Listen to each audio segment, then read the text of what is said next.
So OneConsultation is something you'll all be familiar with, that we had to use quite rapidly in COVID itself.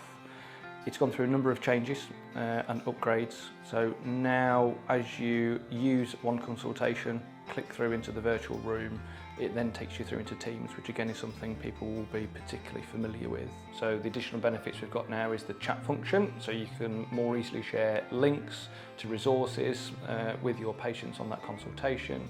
You've got the function to be able to blur your backgrounds, and also importantly, one of the big step changes is around the ability to share your screen.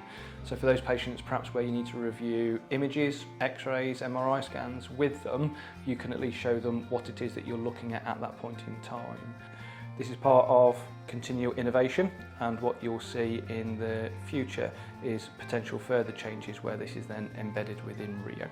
So I think it's fair to say that everyone is aware of the financial pressures that we are currently under, and this isn't about cutting things to meet those financial demands, but where we do have a viable option, such as a video consultation, and where it's right to deploy that, we absolutely need to consider that that is what we do. I think it's really important that we continue to consider offering virtual consultations for our patients. It's around choice of care, so it is very much about addressing the needs of our patient in a way which is best for them, reducing their need to travel, addressing the climate change crisis that we've got. We've all got a part to play in that, so where we are in a place where our consultations can be offered virtually, it's definitely something that we need to consider. Our virtual consultation platform certainly has its benefits to our staff as well.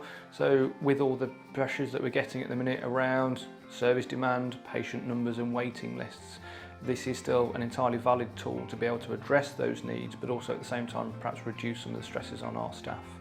Obviously, if you could see a patient virtually, you're not going to need to then travel, and it might mean that you can offer that flexibility to your patient. Yes, I could see you this afternoon virtually, but I wouldn't be able to travel to you and see you in a face-to-face format. So again, it's something that still certainly has got its benefits to our staff, not just our patients.